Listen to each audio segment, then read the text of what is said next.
Bora falar de moda agora? Você que acompanha aí novela, a vilã, Odete Roitman, da novela do Vale Tudo, ela tem sido alvo e tema de muitos debates, né, no país todo. Um dos motivos para isso é a forma como Odete se veste na novela, sempre sóbria e muito elegante. A Odete é interpretada pela Débora Bloch, né? Pois é, nessa atual versão. E nesse momento do país, as pessoas elas estão buscando se vestir de forma mais elegante também. E Odete tem sido uma dessas inspirações, a Odete Roitman, essa grande vilã. Mas você sabe os motivos que estão por trás disso? Bom, quem vai responder pra gente é o nosso especialista em moda, nosso colunista também, Lucas Kovski, conhecido como Gato Operário. Bom dia pra você, Lucas. Bom dia, Dani. Bom dia, pessoal.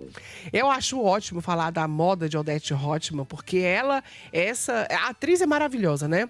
E tá trazendo pra gente uma Sim. personagem que foi imortalizada aí por outra grande atriz.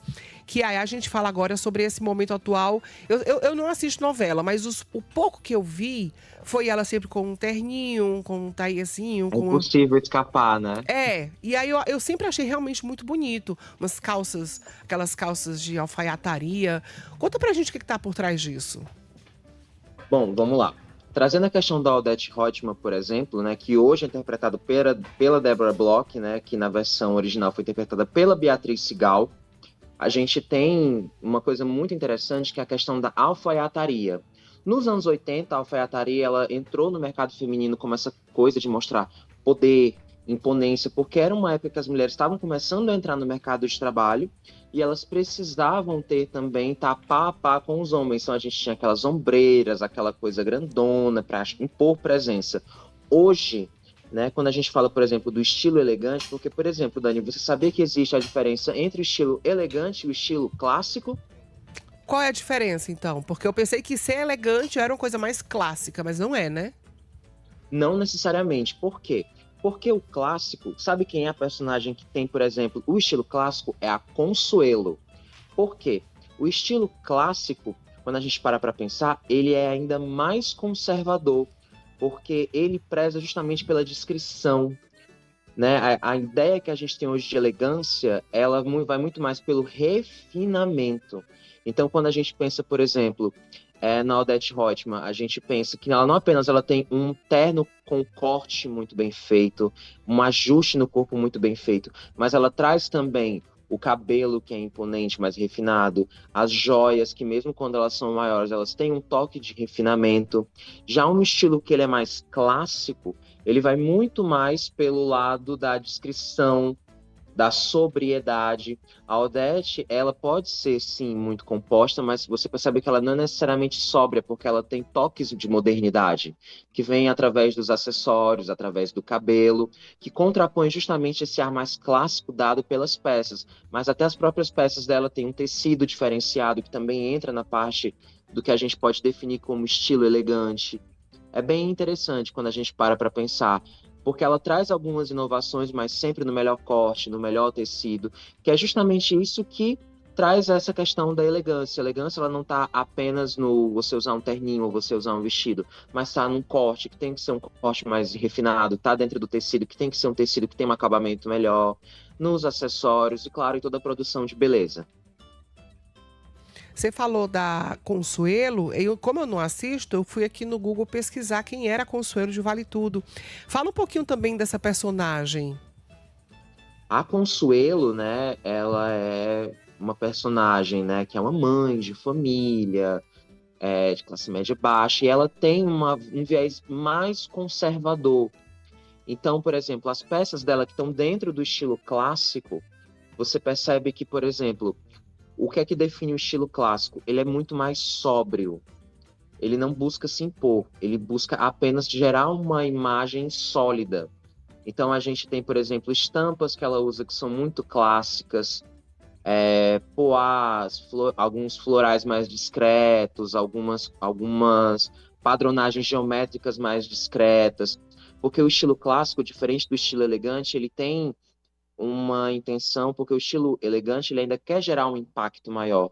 O caso do estilo clássico, ele quer gerar uma base, né? Porque é uma coisa mais prática, o foco mais é na pessoa, não necessariamente aliás, um foco na pessoa, mas um foco na pessoa muito mais no que ela tem a mostrar do que necessariamente ela se projetar pela imagem, né? Mas que ainda tem uma preocupação em criar uma imagem sólida, que já é diferente, por exemplo, de outro estilo, que é o estilo casual, que é um estilo que está muito mais preocupado com a funcionalidade. Qualquer dia a gente faz aqui um programa sobre os estilos universais, é uma coisa bem legal.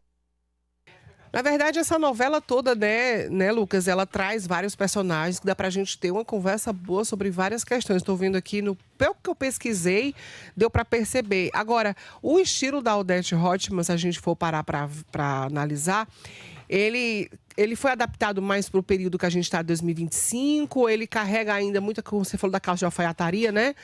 Daqueles anos 80, onde a Beatriz Segal interpretava, o estilo delas duas. Como é que você avalia aquele estilo da novela da primeira versão para a de hoje? O estilo daquela época, né, ele era um pouco mais exagerado, né? Então, porque era uma época em que o exagero, então, por exemplo, se você pega o vestido que a Beatriz Segal usou para Odete Roitman na época do casamento, né, da cena do casamento do Afonso, ele já era o que a gente considera hoje, poderia considerar um estilo até mais criativo, porque ele, se eu não me engano, ele era verde, tinha poá, tinha um casquete com um véu. E hoje a Odete Débora Bloch, né, ela traz ela, se eu não me engano, ela trouxe um vestido drapeado, num azul, num lavanda, quase um cinza. Na realidade, as coisas mudam, né? Hoje a gente vive uma onda, né, neoclássica da moda, que a gente busca muito essa coisa do neutro, a inspiração greco-romana, que traz essa ideia de refinamento, mas sem cair necessariamente no caricato. E até mesmo hoje, a alfaiataria, ela tenta trazer, mesmo que de uma maneira mais sóbria, um ar mais arrojado. Porque para pensar hoje, Dani, que naquela época, né, as coisas tinham que ser exageradas porque a grande mídia que existia era apenas a televisão e o cinema. Hoje a gente tem as redes sociais, né? Então essa performance ela está muito mais acoplada também às redes sociais. Então não tem como a gente hoje ter uma coisa que seja só refinada, sóbria, como é que eu poderia dizer? De uma maneira mais blocada. Ela tem que ter um detalhe que chame a atenção dentro das redes sociais. E aí, quando você fala de poá também, me lembrou muito um período que todo mundo estava usando poá. Tinha poá no guarda-chuva, tinha poá nas roupas, né, nos vestidos. Agora eu percebo que tem gente usando de novo. Teria voltado, Lucas? Ou, na verdade, nunca nem saiu? O poá, ele é que nem listra, né? Ele pode até passar um tempinho um pouco mais apagado, só que, por exemplo, hoje também, por conta, né, da onda retrô que a gente vive, que no começo da década de 2020 foi para uma onda mais conservadora, né? E hoje está se tendo um resgate, por exemplo, da estética que a gente tinha nos anos 2010, que tinha esse ar retrô, mas mais desconstruído. O Poá, ele volta hoje para esses dois públicos. Então, ele volta para peças mais conservadoras, para estilo mais clássicos, tipo da Consuelo, mas ele também pode aparecer dentro de um estilo mais dramático, criativo, como, por exemplo, o da Solange, ou ele pode vir até mesmo para um estilo criativo mais raiz, como o da Aldeide, que ele pode vir colorido, por exemplo. O Poá, ele nunca sai de moda. Ele passa por épocas que ele está um pouquinho mais apagado, mas ele nunca sai de moda.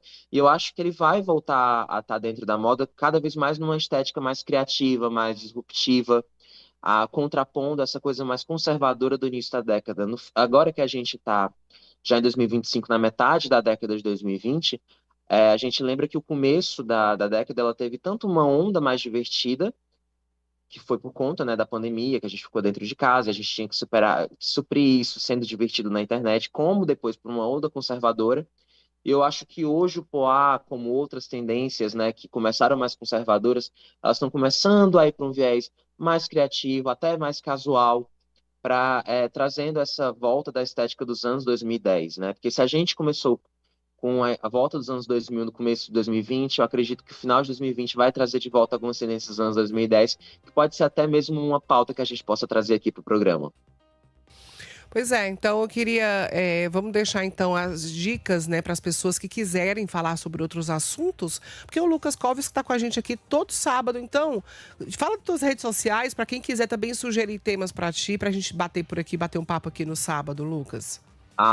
@gato operário tá bom? E sempre eu tô lançando uma caixinha de perguntas pra gente trazer temas bem legais pra cá. Tá aí, tá feito o convite, então. Queria te agradecer. Até a próximo sábado, hein? Até o próximo sábado, Um pessoal. abraço.